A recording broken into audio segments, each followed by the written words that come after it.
Assalamualaikum warahmatullahi wabarakatuh. Salam nama budaya, salam sejahtera, salam bahagia. Terima kasih saya ucapkan atas partisipasi Bapak Ibu dalam kegiatan diseminasi penerapan budaya positif ini. Mohon maaf, Bapak Ibu saya kumpulkan di sini telah menyita waktu Bapak Ibu. Langsung saja, tujuan kita berkumpul di sini adalah mendiseminasikan penerapan budaya positif di sekolah utama. Nah, materi-materi ini saya dapatkan di CGP Angkatan 11 Kabupaten Jemberana yang sedang saya ikuti. Baik, langsung saja.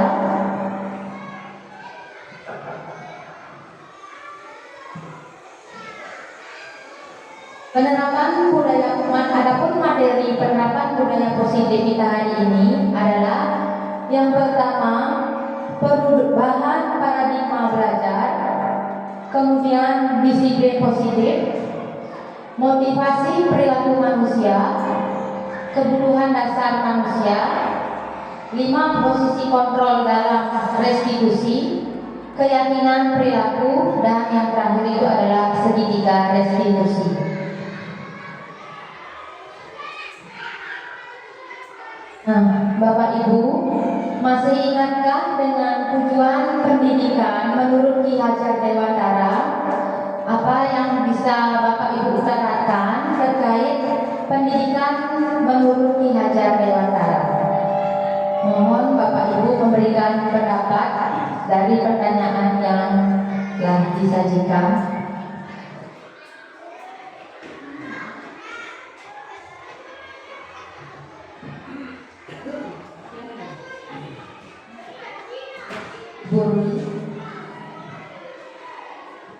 Menurut saya tujuan pendidikan guru Ki Hajar Dewantara yaitu tugas guru merupakan sebagai penuntun bagi siswa-siswinya, di mana siswa-siswi bisa berkembang sesuai dengan kodratnya untuk mencapai tingkat kebahagiaan yang setinggi.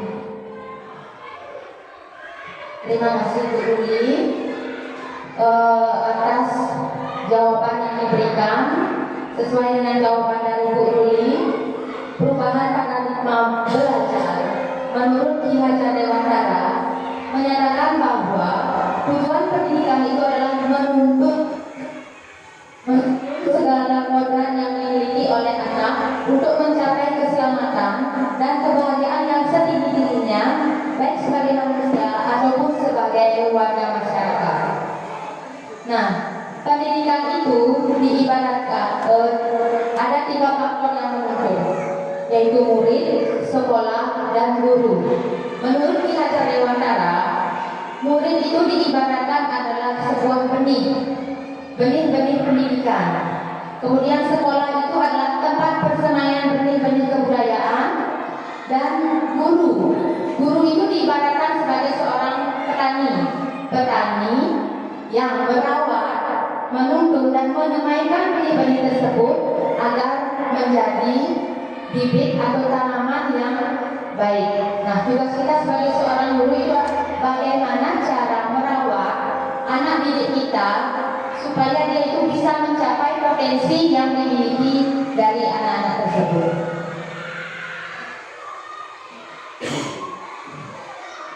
Sebuah budaya akan terbentuk dan semakin kuat ketika semua warga sekolah, khususnya murid, melakukan pembiasaan yang positif. Pembiasaan yang positif ini dilaksanakan secara konsisten agar terbentuknya profil pelajar Pancasila dengan kurikulum merdeka saat ini. Nah, menurut Bapak Ibu, apa yang Bapak Ibu bayangkan tentang makna disiplin? Seringkali kita mendengar atau menyampaikan kepada anak-anak bahwa kita harus disiplin. Nah, sekarang menurut Bapak Ibu, apa makna kata disiplin tersebut yang ada dalam benak Bapak Ibu?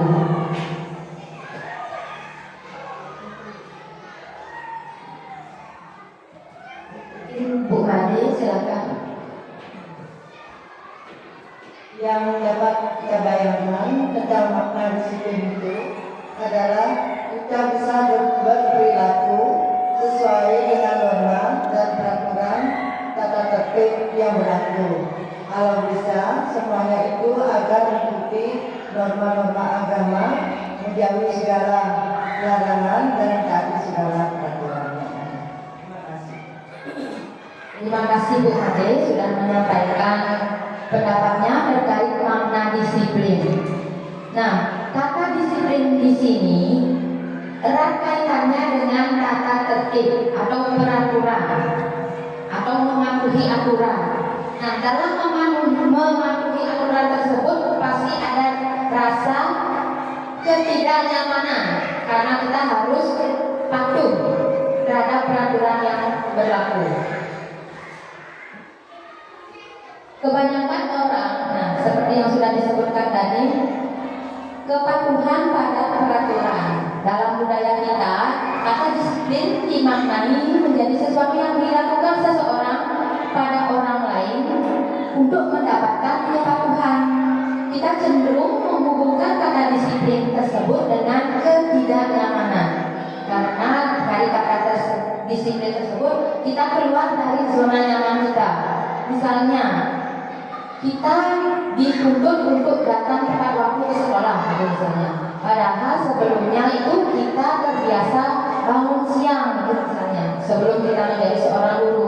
Nah, karena kita profesi kita maksud saya menyebabkan kita itu harus mematuhi tata peraturan yang berlaku sehingga timbullah rasa ketidaknyamanan tersebut dalam mematuhi aturan-aturan tersebut.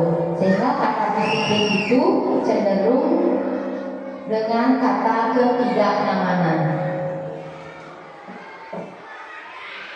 Nah, padahal seseorang yang memiliki disiplin diri berarti mereka itu bisa bertanggung jawab terhadap apa yang dilakukannya karena mendasarkan tindakan mereka pada nilai-nilai kebajikan universal yang dianggap positif. Untuk menciptakan disiplin positif tentunya bukan lagi menggunakan hukuman, melainkan dengan pembiasaan-pembiasaan positif yang murid yakini tentang nilai kebajikan. Kalau mereka sudah yakin bahwa kalau saya terlambat, saya merasa diri saya kurang, berarti dia itu bertanggung jawab terhadap dirinya. Kalau dia anak-anak tersebut merasa kalau saya terlambat saya akan mendapatkan hukuman, itu efeknya akan kurang menyadarkan anak-anak. Sehingga kalau dia datang terlambat besoknya dihukum, mungkin saat itu jerah, besoknya lagi dia terlambat tapi kita tidak melakukan hukuman, dia akan otomatis mengulangi kegiatan tersebut. Nah, jadi tugas kita adalah menciptakan murid-murid yang memiliki disiplin diri sehingga mereka bisa berperilaku sesuai dengan nilai-nilai kebajikan. Nah, coba mari kita tanyakan ke diri kita sendiri, bagaimana kita berperilaku, mengapa kita melakukan segala sesuatu, apakah kita melakukan sesuatu karena ada dorongan dari orang lain, lingkungan, atau dorongan orang lain.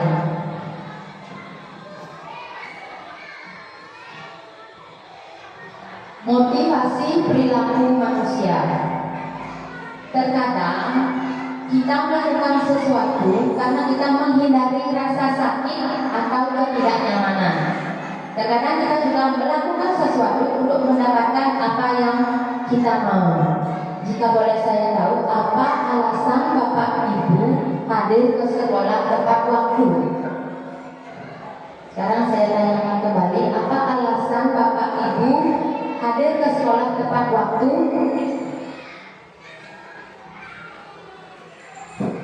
Ya, terima kasih ya. Mungkin untuk pertanyaannya, jika boleh tahu kenapa alasan Bapak Ibu datang tepat waktu, yaitu yang pertama mungkin kita sebagai contoh, karena kita sebagai guru, kita sebagai contoh yang akan sebagai panutan oleh anak-anak kita yang di sekolah. Yang kedua, kita dapat mengawasi anak-anak di sekolah pada saat datang lebih awal. Kita dapat mengawasi anak-anak melakukan kegiatan yang pertama mungkin piket, kita bisa membantu atau membimbing anak-anak agar piket itu berjalan lancar dan aman. Terima kasih Bapak Kadek sudah memberikan jawabannya dan betul sekali ya. Berarti motivasi dari Bapak Kadek itu bukan karena terpaksa, melainkan karena tanggung jawab yang sudah diberikan kepada kita agar menjalankan kewajiban kita sebagai pendidik. Di mana kita ini juga sebagai teladan bagi anak-anak kita. Kalau bukan kita yang mencontoh, bagaimana anak-anak bisa berperilaku positif? Nah, mungkin seperti itu. Nah, ada 3 motivasi perilaku manusia pada umumnya. Yang pertama ada motivasi eksternal. Motivasi eksternal ini terjadi untuk menghindari ketidaknyamanan hukuman. Misalnya, saya takut datang terlambat ke sekolah karena takut dihukum. Kemudian ada motivasi internal, maksudnya ada 2 ya, motivasi eksternal dan motivasi internal. Kalau motivasi internal itu menghargai nilai-nilai kebajikan diri sendiri, atau dalam seperti yang diucapkan Pak Kadek tadi, tanggung jawab. Ya, kita memiliki tanggung jawab. Itu tuh berasal dari dalam diri kita, bukan karena takut kena hukuman dari atasan atau sebagainya. Tapi melainkan itu merupakan bentuk tanggung jawab kita. Dalam motivasi eksternal ada 2. Yang pertama menghindari ketidaknyamanan hukuman, dan yang kedua itu agar mendapat imbalan atau penghargaan dari orang lain. Biasanya anak-anak datang ke sekolah supaya dipuji oleh Pak Guru karena saya sering datang lebih awal. Kalau tidak dipuji, berarti besoknya dia tidak akan datang lebih awal lagi. Nah, dari kedua motivasi ini, menurut Bapak Ibu, yang mana lebih efektif dilakukan? Eksternal atau internal? Eksternal itu karena dari luar. Kalau internal itu memang ke apa? Ya, internal ya. Kita lebih efektif terhadap motivasi internal karena dia sadar akan kesalahannya. Menurut Dan Gosen dalam bukunya menyatakan ada 3 motivasi perilaku manusia, yaitu untuk menghindari ketidaknyamanan atau hukuman, untuk mendapatkan imbalan atau penghargaan dari orang lain, untuk menjadi orang yang mereka inginkan dan menghargai diri sendiri dengan nilai-nilai yang mereka percaya. Nah, jadi tugas kita adalah menciptakan murid yang memiliki motivasi internal dalam dirinya. Bagaimana caranya menumbuhkan motivasi yang ada dalam diri anak-anak itu? Murid akan berperilaku sesuai dengan nilai-nilai kebajikan karena keinginannya sendiri, bukan dari dorongan atau desakan dari orang lain. Murid akan datang ke sekolah tepat waktu karena ingin menghargai dirinya sendiri, bukan karena takut akan peraturan dan hukuman atau ingin mendapatkan pujian.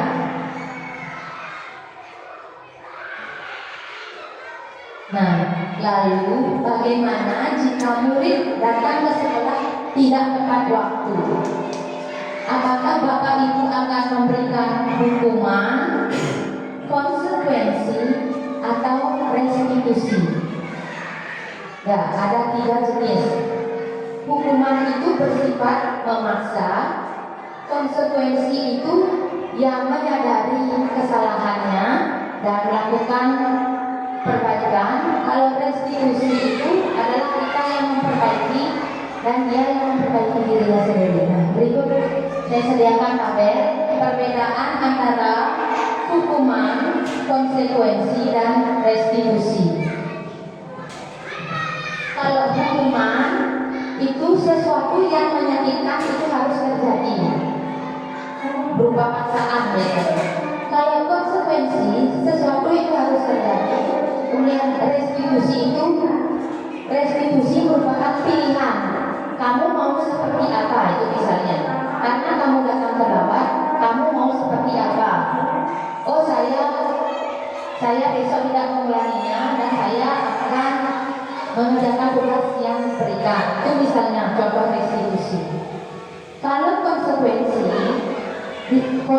dan hukuman, misalnya ada anak-anak yang menjatuhkan air di atas meja, kita memberikan sebuah hukuman, kamu lari di lapangan 100 kali. Itu misalnya, itu contoh dari hukuman.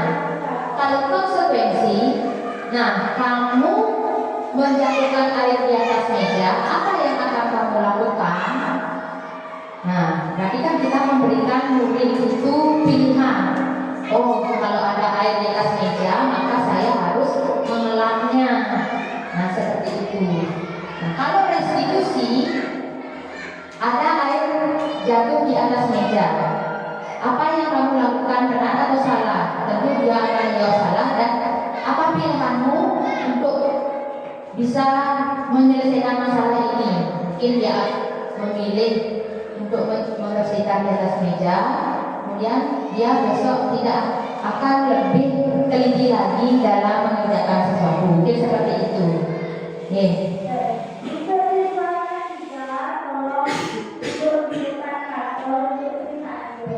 Nah, sekarang hukuman itu murid akan konsekuensinya. Murid akan menyembunyikan kesalahan. Ya, karena takut diberikan hukuman. Nah, dampak dari konsekuensi, murid itu akan taat belajar atau taat peraturan. Konsekuensi itu mengajarkan anak itu untuk taat peraturan. Sedangkan restitusi itu murid diajak untuk belajar memecahkan masalah. Ya, kemudian dampak dari hukuman itu adalah mencoba mengontrol anak dengan penguatan negatif, membayar impas atas kesalahannya. Kalau dia dipukul maka kita harus memukul. Nah, seperti itu. Sedangkan konsekuensi itu adalah mencoba mengontrol anak dengan penguatan positif. Sedangkan restitusi itu adalah anaknya itu sendiri paham bahwa dia itu salah dan dia sendiri yang memegang kendali kontrol tersebut.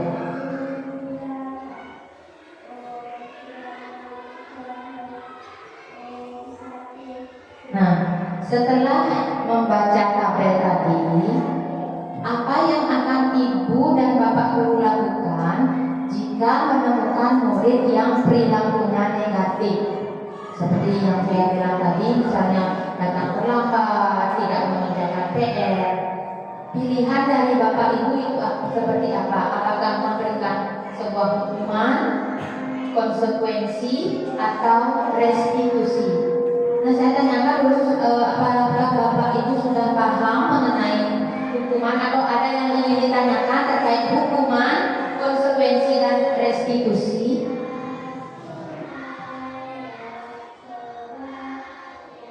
Sudah paham? Hukuman,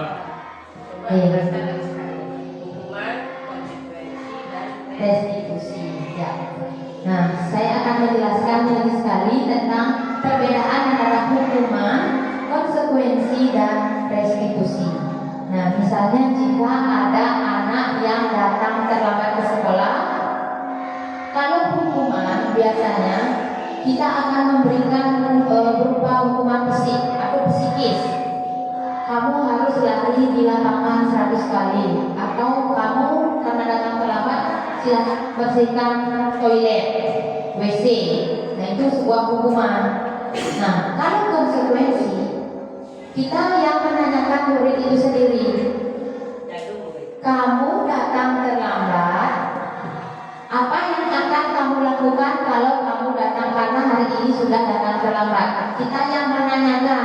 Jadinya dia tahu, oh ternyata saya salah datang terlambat. Jadi, baik Bu, saya akan mengerjakan tugas. Misalnya disuruh membuat tulisan atau merangkum. Itu konsekuensi. Nah, sekarang kalau restitusi itu kita memberikan pilihan, menanyakan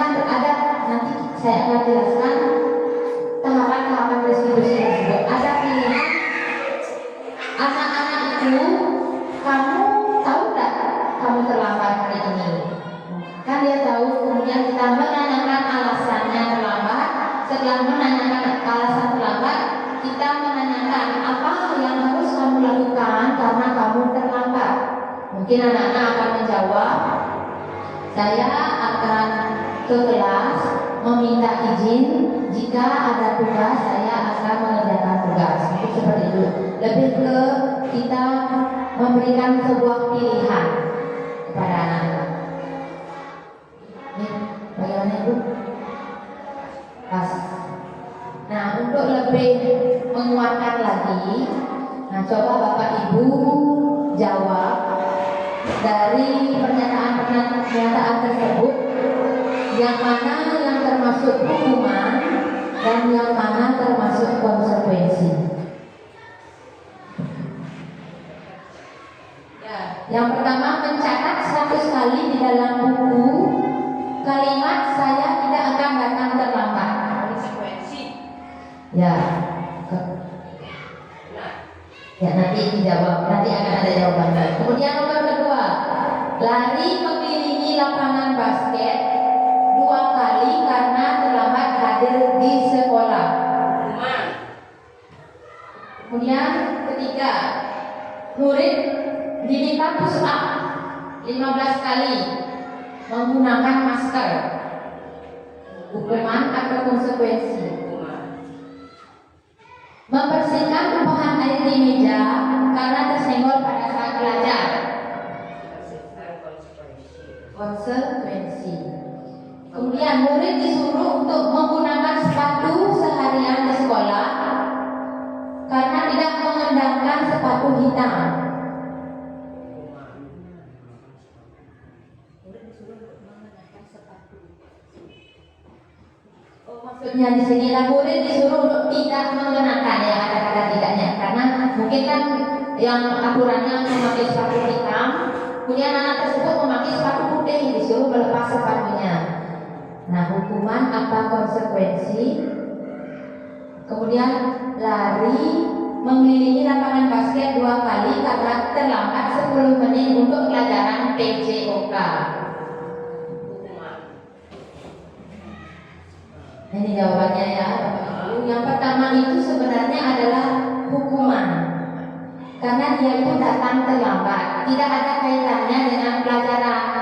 Nah, kalau misalnya di dalam kelas ada kaitannya dengan pelajaran, mungkin bisa disebut dengan konsekuensi. Nih. Kemudian yang nomor 2 sudah benar, hukuman. Nomor 3 juga merupakan hukuman. Yang keempat itu konsekuensi. Yang kelima konsekuensi. Nah, ini ada yang terakhir itu juga konsekuensi. Kenapa disebut konsekuensi? Karena sesuai dengan pelajaran PJOK, dan itu pun cuma 2 kali. Kalau misalnya 100 kali, mungkin itu bisa disebut dengan hukuman.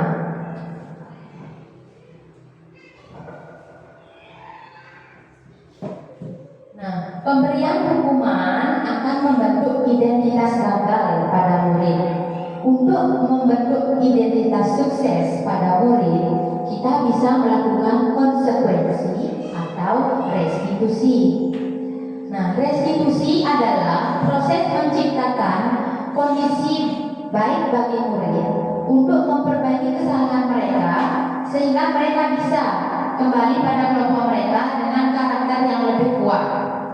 Itu menurut dosen 2004. Nah, 9 ciri-ciri restitusi. Yang pertama, bukan untuk menebus kesalahan, namun untuk belajar dari kesalahan yang diperbuat. Kemudian yang kedua, memperbaiki hubungan. Yang ketiga, tawaran atau bukan paksaan. Kemudian restitusi menuntut untuk melihat ke dalam diri. Restitusi mencari kebutuhan dasar yang mendasari tindakan. Restitusi diri adalah cara yang paling baik. Restitusi fokus pada karakter, bukan tindakan. Kemudian restitusi fokus pada solusi. Restitusi mengembalikan murid yang berbuat salah pada kelompoknya, bukan mengesampingkan, oh dia ini sering berantem, kamu tidak usah berteman sama dia, seperti itu misalnya.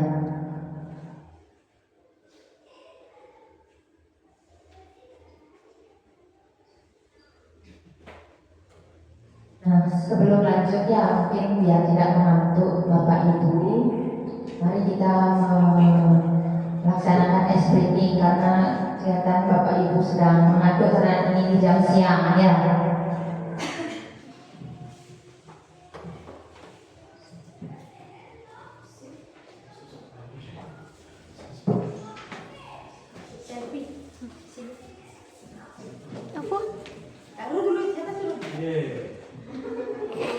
Silahkan Bapak Ibu berdiri dulu. Berdiri saling berlawanan.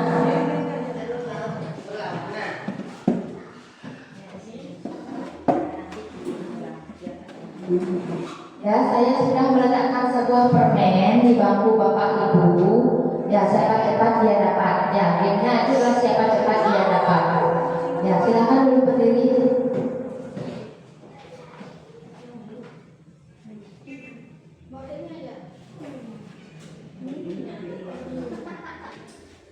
Ya, klap, bung, candy. Ya, klap. Klap itu tepuk tangan, boom itu tepuk meja, candy langsung ambil. Ya. Ya. Berhadapan. Klap. Klap itu tepuk tangan, boom tepuk meja, candy baru siapa cepat yang ambil. Ya. Ya, sudah siap Bapak Ibu? Klap, klap, boom, boom, klap, klap, klap, klap, boom, boom, klap, candy. Ya, baik, terima kasih Bapak Ibu. Silakan yang menang menikmati permennya. Oke. Yang kalah gelak-gelak.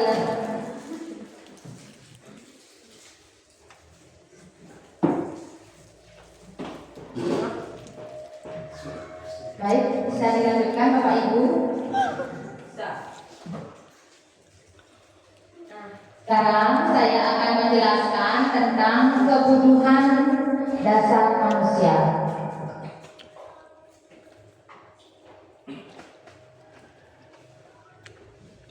Ya, kebutuhan dasar manusia itu adalah yang pertama kebutuhan untuk bertahan hidup, kemudian kebutuhan kasih sayang dan rasa untuk diterima, kemudian kebebasan dan kebutuhan dasar kesenangan.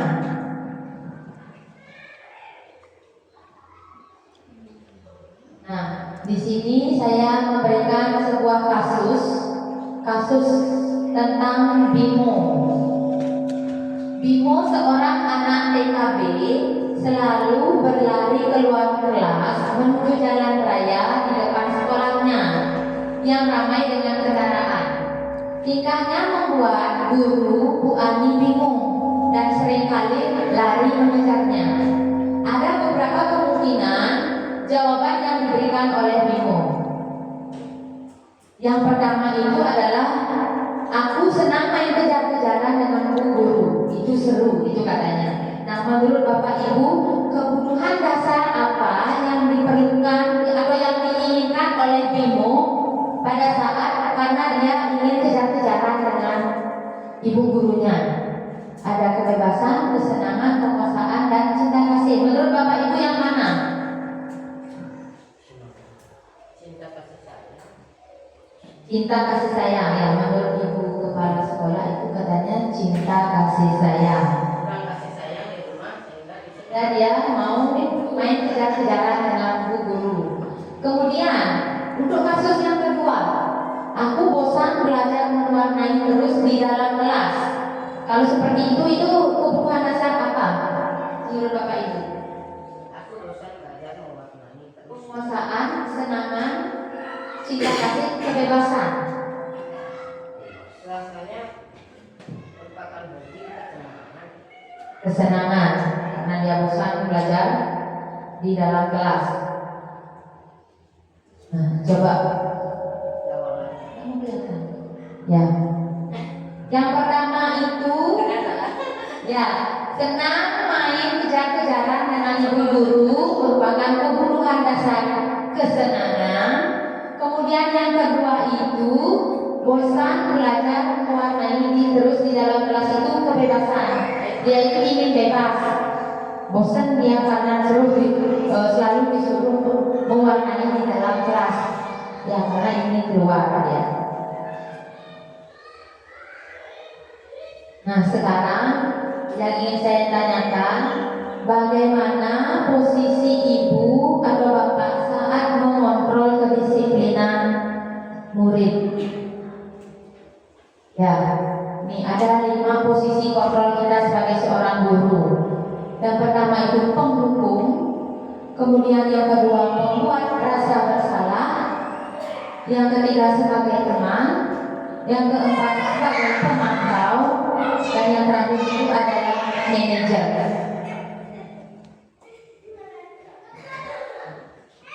Nah, kalau penghukum itu menghasilkan sesuatu yang ketidaknyamanan dan menghasilkan rasa takut bagi peserta didik.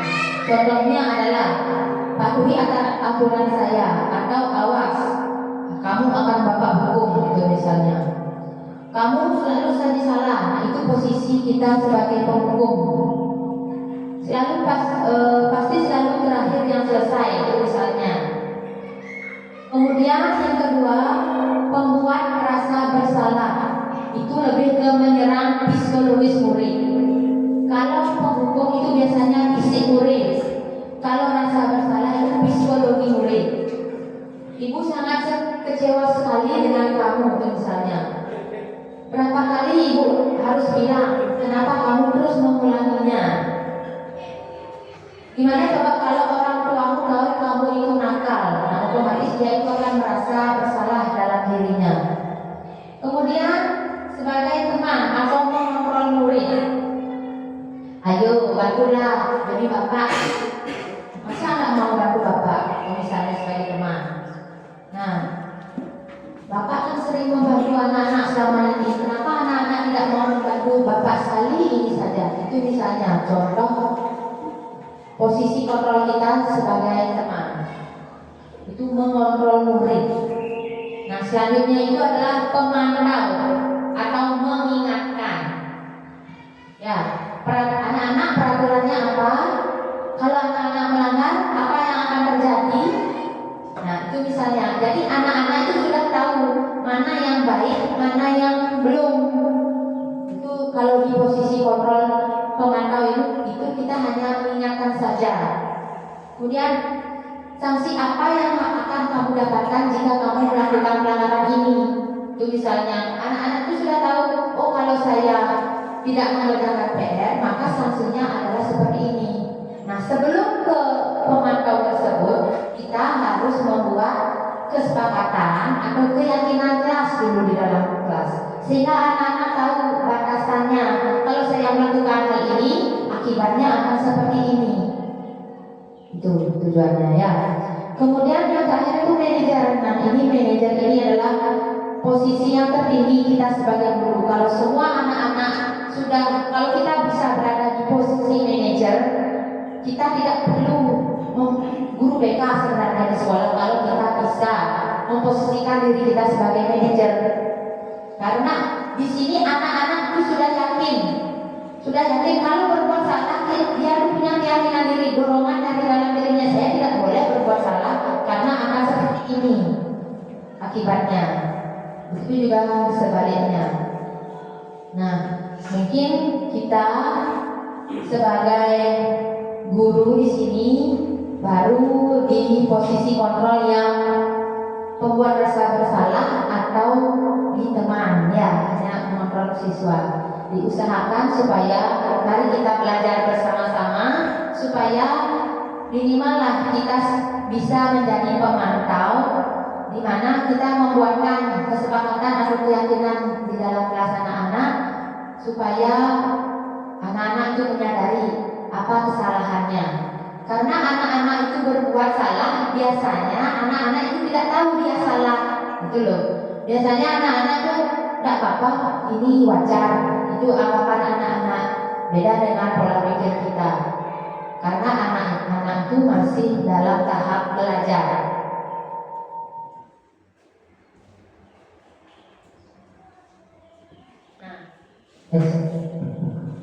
Coba Bapak Ibu jawab 5 posisi kontrol. Dari kelima posisi kontrol pertanyaan tersebut, saya kecewa sekali dengan kamu itu termasuk posisi kontrol yang mana? Saya Buat orang merasa bersalah. merasa bersalah. Ya, betul sekali. Tepuk tangan untuk Bu Ayu.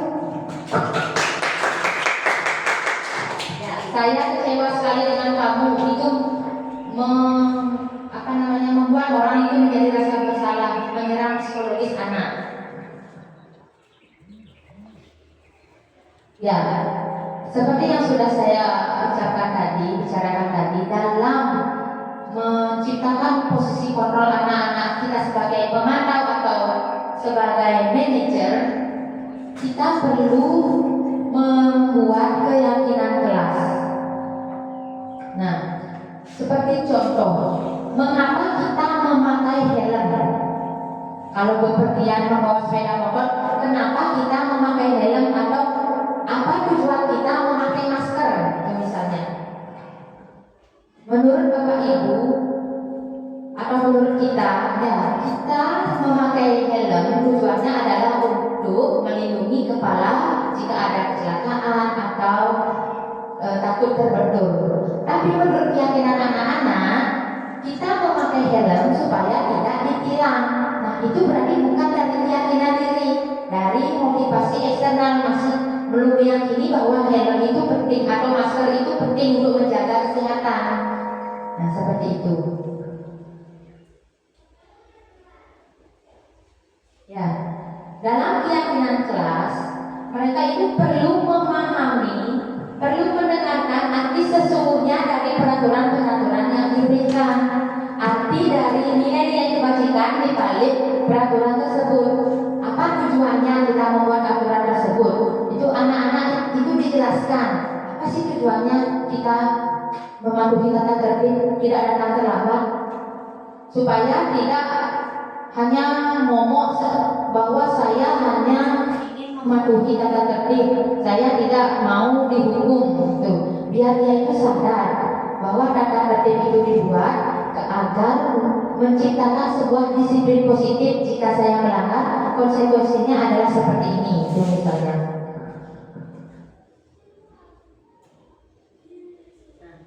Dalam membuat keyakinan kelas, ya, keyakinan kelas itu bersifat abstrak daripada peraturan yang lebih rinci. Kemudian keyakinan kelas itu berupa pernyataan-pernyataan yang universal. Kemudian keyakinan kelas itu dibuat dalam bentuk positif. Sudah tidak ada lagi kata tidak boleh merokok itu misalnya, tidak boleh berkata kasar, tidak boleh membuang sampah. Tapi sudah menjadi kata-kata yang positif. Kami berkata, kalau tidak boleh berkata kasar, kata positifnya apa? Kami berkata yang santun, itu misalnya. Kami berkata yang sopan. Itu perbedaan tata tertib dengan keyakinan kelas. Atau tidak boleh membuang sampah sembarangan, itu misalnya. Kami menjaga lingkungan sekolah. Itu contoh dari keyakinan kelas. Keyakinan kelas itu hendaknya tidak terlalu banyak, sehingga mudah diingat atau dipahami oleh warga kelas. Nah, dalam keyakinan kelas itu bukan hanya siswanya saja yang bertindak meyakini hal tersebut. Kita sebagai guru juga melakukan hal yang sama, sehingga dibuat dalam keyakinan kelas itu kami atau kita berkata sopan, kita menjaga lingkungan, seperti itu ya. Semua warga kelas ikut berkontribusi dalam pembuat keyakinan kelas lewat kegiatan curhat atau curhat pendapat atau berdiskusi secara langsung di dalam kelas. Anak-anak, hari ini kita akan buat keyakinan kelas. Apa yang ingin anak-anak lakukan untuk menjaga kelas ini agar tetap aman dan tentram? Nah, di sana kan akan banyak ide-ide dari anak-anak dalam meyakini keyakinan kelasnya. Kemudian digabung dan dikelompokkan jadi satu. Kita ubah kalimat tersebut menjadi kalimat positif.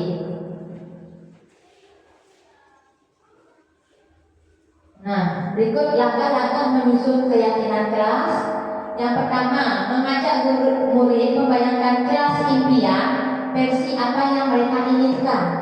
Kemudian mempersilahkan murid mencurah pendapat tentang peraturan yang disepakati. Kemudian dicatat masukan-masukannya. Nah, susunlah masukan tersebut menjadi bentuk kalimat positif. Datanglah ke sekolah tepat waktu. Tidak ada kata jangan atau tidaknya lagi. Kemudian ajak murid untuk menemukan nilai-nilai kebajikan dari perbuatan tersebut. Nah, nilai kebajikan ini adalah menjadi sebuah payung. Sebaiknya keyakinan kelas atau keyakinan sekolah tidak terlalu banyak, 3-7 prinsip atau keyakinan. Nah, jika terlalu banyak maka warga kelas akan sulit mengingatnya dan sulit untuk dijalankan. Setelah selesai, mintalah murid menandatangani keyakinan tersebut bersama-sama sebagai bukti. Ini loh bahwa keyakinan ini kita buat bersama-sama, jadi kita harus mematuhinya juga bersama-sama. Keyakinan kelas ini dibuat oleh murid dan dipatuhinya pun oleh muridnya tersebut. Jadi bukan merupakan sebuah paksaan. Nah, contoh keyakinan kelas, ya, SD Negeri 4 Pesantren misalnya. Yang pertama, mengamalkan ajaran agama untuk kebaikan bersama. Yang kedua, rasa aman adalah hak setiap orang. Yang ketiga, tertib saat belajar. Dan sampai yang ketujuh, menata ruang kelas dengan gambar-gambar edukasi yang menarik. Ini contoh keyakinan sekolah, ya. Keyakinan sekolah SD Negeri 4 Pesantren.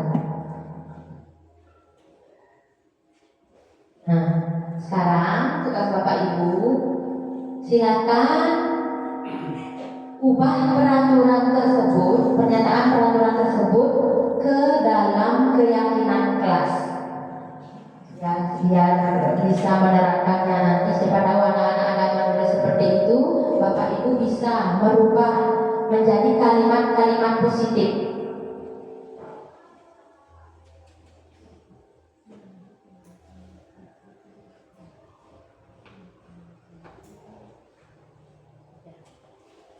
Coba untuk yang pertama mungkin bisa disebutkan selalu kembalikan buku ke tempatnya itu merupakan kata positifnya itu seperti apa?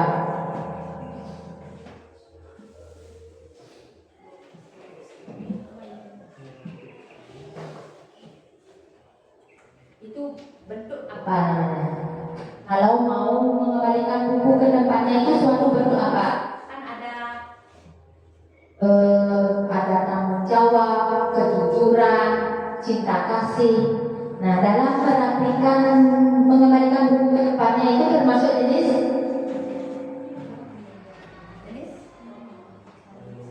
ya, tanggung jawab. Ya. Kemudian dilarang mengganggu orang lain. Dilarang mengganggu orang lain itu termasuk ke dalam cinta kasih, menghargai orang lain atau menghormati orang lain. Menghargai atau menghormati. Iya Bapak Ibu. Kemudian hadir di sekolah 15 menit sebelum pembelajaran dimulai.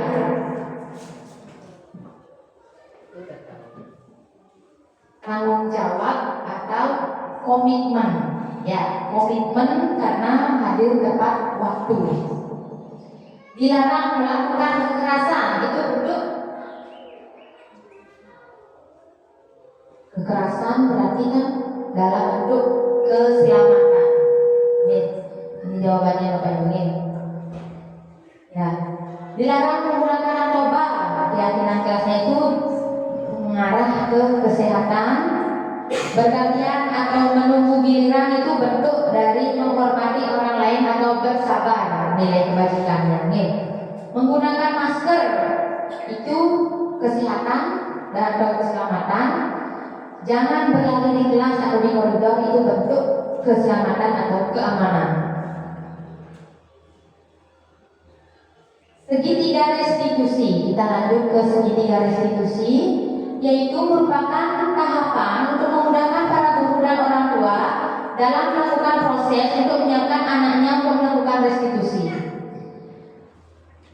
Nah, segitiga restitusi ini adalah suatu proses dialog antara guru atau orang tua dengan siswa untuk menghasilkan murid yang mandiri dan bertanggung jawab. Proses dialog digambarkan pada ketiga sisi pada segitiga restitusi. Nah, berikut contoh segitiga restitusi ya. Yang pertama itu adalah menstabilkan identitas. Kita berdialog dengan siswa. Kalau ada siswa yang akan terlambat, kita stabilkan dulu identitasnya.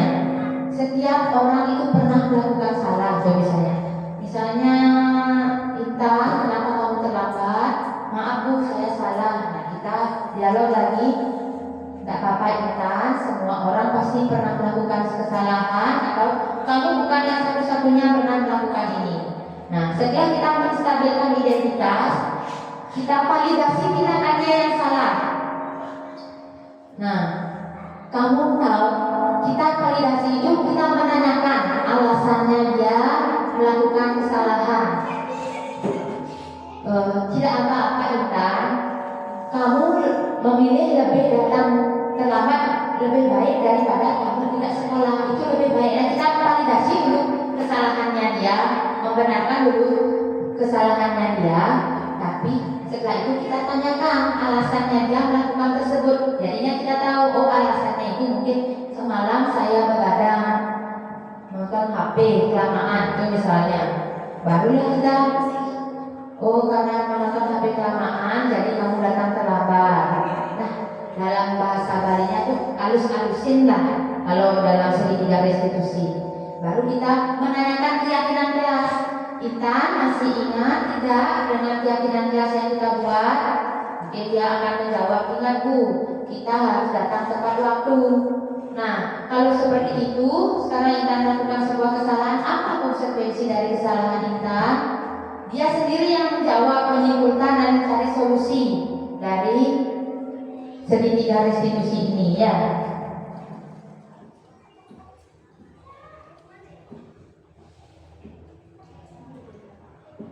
Nah, ini yang sudah saya lakukan di dalam kelas, yaitu dengan membuat keyakinan kelas.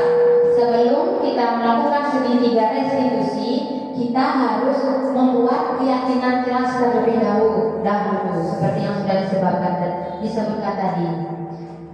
Nah, ini saya terapkan segitiga restitusi terhadap masalah-masalah yang terjadi kepada Intan tadi yang datang terlambat. Itu misalnya, nih.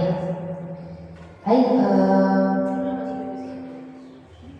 nah, terakhir ya Bapak Ibu, apapun yang diperbuat seseorang itu hendaknya dapat bermanfaat bagi dirinya sendiri, bermanfaat bagi bangsanya, dan bermanfaat bagi manusia di dunia. Nah, semoga apa yang saya sampaikan tadi bermanfaat bagi Bapak Ibu dalam menerapkan di dalam kelas. Tentunya kita bisa berkolaborasi untuk menciptakan suasana kelas yang nyaman, suasana sekolah yang nyaman, agar anak-anak itu bersemangat untuk hadir di sekolah. Tentunya kolaborasi kita itu dibutuhkan dalam membangun sebuah visi atau mewujudkan sebuah visi yang baik. Oke Bapak Ibu, sekian dari Tiang. Jika ada kesalahan, saya mohon maaf. Saya tutup dengan Pramo Santi. Om Santi, Santi, Santi. Om.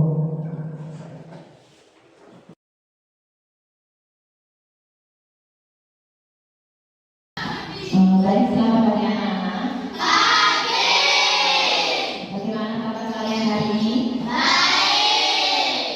Baik, langsung saja ya anak-anak. Hari ini Ibu akan ajak kalian untuk membuat sebuah keyakinan kelas. Sebelumnya Ibu tanyakan dulu. Sebelumnya kita sudah membuat kesepakatan ataupun peraturan kelas yang ada di sini. Nah, bisa kalian sebutkan apa itu kesepakatan kelas kita yang kemarin? Dan coba kali. Ya, tidak berkata kasar. Itu adalah sebuah peraturan atau kesepakatan kelas kita kemarin. Kemudian ada lagi, tidak boleh membuli. Kemudian yang lain, tidak datang terlambat. Nah, itu adalah sebuah kesepakatan kelas atau peraturan yang ada di kelas ini. Nah, ibu bertanya, apakah kalian selama melaksanakan peraturan kelas itu merasa terpaksa atau karena takut dihukum, atau apa alasan kalian mematuhi peraturan yang ada di kelas ini? Supaya apa? Misalnya kalian tidak datang terlambat. Kalau kalian datang terlambat gimana? Apa? Ingat rasa malu kalau datang terlambat. Yang lain, misalnya kalau kalian berkata kasar, gimana? Apa konsekuensi kalian berkata kasar? Ya, Kori? Mungkin agar nilainya tidak dikurangkan. Ya, nilainya akan dikurangi. Ya, berarti kalian masih merasa bahwa kalian melakukan kesepakatan kelas tersebut karena takut mendapat hukuman atau merasa malu.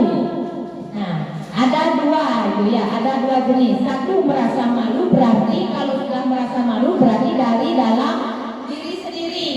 Nah, kalau takut mendapat nilai rendah, berarti itu karena faktor di luar diri kalian. Ya, takut nilainya dikurangi. Nah, kalau sekarang kita akan membuat sebuah keyakinan kelas, di mana keyakinan kelas ini tujuannya adalah agar kalian tidak merasa takut atau menyadari bahwa yang kalian lakukan itu memang berasal dari dalam diri kalian. Contohnya, apa alasan kalian memakai helm kalau ke negara atau ke kota? Apa alasannya? Ya, agar tidak ditilang katanya ya. Ya, tadi kau bilang kamu tidak memakai helm agar tidak ditilang. Ya. Nah, sekarang aku tanyakan, apa sih fungsi helm itu? Untuk menjaga keselamatan. Nah, mana yang benar? Tujuan kita memakai helm itu apa? Yang benar itu di mana? Apa tujuan kita memakai helm? Satu, mendapat keselamatan. Itu tujuan utama kita memakai helm, agar kita selamat, kepala kita terlindungi. Nah, yang kedua, agar tidak ditilang. Kenapa bisa ada ditilang ini? Karena ada orang yang tidak memakai helm saat kecelakaan, menyebabkan cedera yang parah. Karena ada orang melanggar inilah kenapa polisi itu menilang. Ya, membuat sebuah peraturan lagi yang harus memaksa kalian memakai helm. Berarti aturan itu kan bersifat memaksa. Nah, sekarang kita akan buat sebuah keyakinan agar kalian itu merasa nyaman, merasa tidak dipaksa selama melakukan sebuah keyakinan kelas itu.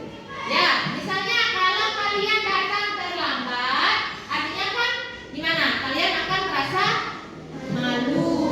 Nah, kalau kalian datang tepat waktu, kalian akan merasa diri kalian orang yang disiplin, menghargai diri kalian. Ya, tidak dicemooh oleh orang lain. Itu artinya menghargai diri kalian. Nah, sekarang ibu tugaskan kalian membuat sebuah kesepakatan kelasnya dulu ya. Silakan dituliskan di kertas apa saja kesepakatan kelas kita selama ini. Baru kita nanti akan ubah menjadi sebuah kalimat keyakinan. Ya. Di peraturan kelasnya dulu. Silakan Agus silakan. Ini dulu dijalan. Yang lain silakan. Yang sudah ayo.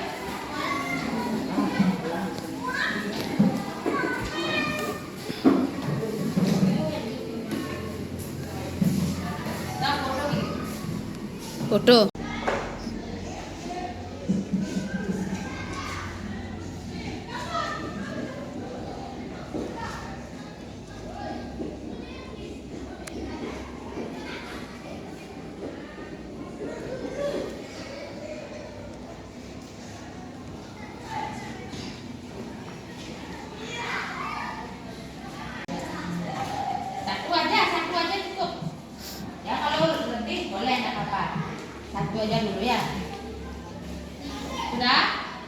Sudah?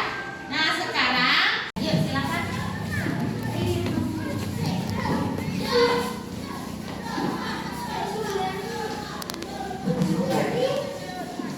Nah, sekarang kalian sudah menempelkan kata peraturan kelas yang ada. Nah, selanjutnya kita akan memilah kata dari peraturan yang kalian buat. Kita pilih yang memiliki makna yang sama. Ya. Tidak berkata kasar.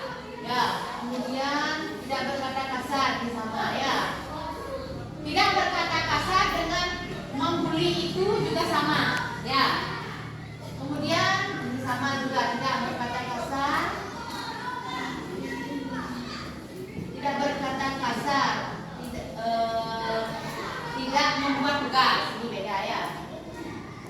Tidak berkata kasar dengan tidak datang terlambat.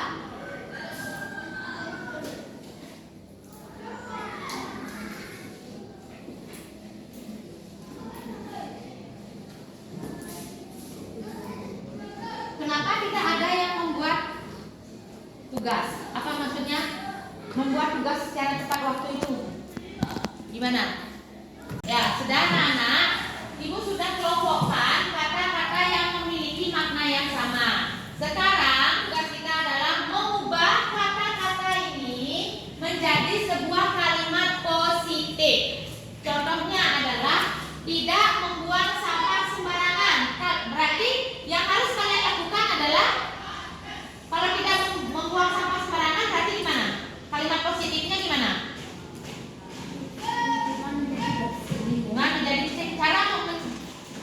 Cara agar lingkungan itu bersih gimana? Dengan jangan isi kata tidak. Menjaga lingkungan atau menjaga kebersihan. Berarti kata positif. Nah, kalau kalian kan sudah ingat apa yang kalian tulis tadi. Bagi anak-anak yang sudah menulis tidak membuang sampah sembarangan, silakan diubah kalimatnya menjadi kalimat positif. Ya. Jadinya apa? Menjaga kebersihan. Jadi ada yang menulis tidak berkata kasar. Berarti yang harus kalian tulis apa? Diubah menjadi kalimat positif. Kita berkata sopan. Ya. Nah, silakan ditulis.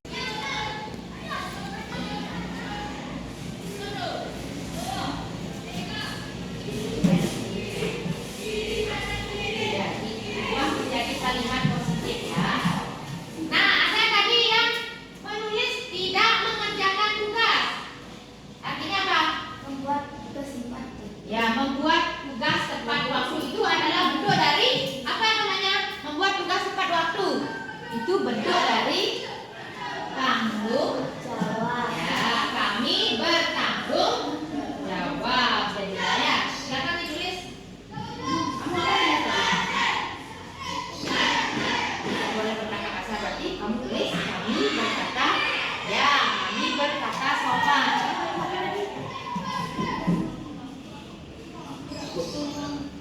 Tidak membuang sampah sembarangan, jadinya katanya apa? Ya, menjaga lingkunganmu, membuat tugas. Berarti kata membuat tugas tepat waktu. Ya. Kamu tulis kami bertanggung jawab. Anak-anak, kalian sudah menempelkan jawaban kalian, mengubah kata-kata negatif tadi menjadi sebuah kata positif sehingga terbentuklah sebuah keyakinan kelas. Nah, mari kita rangkum bersama-sama keyakinan kelas yang sudah kita buat. Nah, keyakinan kelas ini apakah hanya berlaku untuk anak-anak saja? Hanya untuk kalian saja? Nah, ya, keyakinan kelas ini juga berlaku kepada ibu. Ya, berarti guru dan siswa, ya, guru dan anak-anak. Yang pertama itu adalah membuat tugas tepat waktu. Ya, satu, kami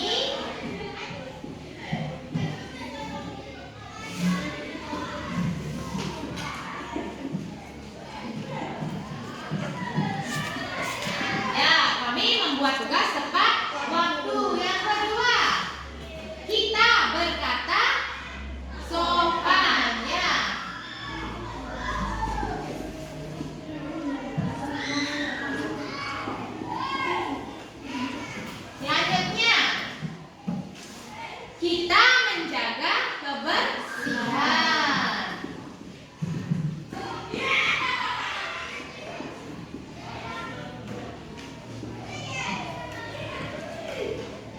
tepat waktu, menjaga kebersihan, berbatas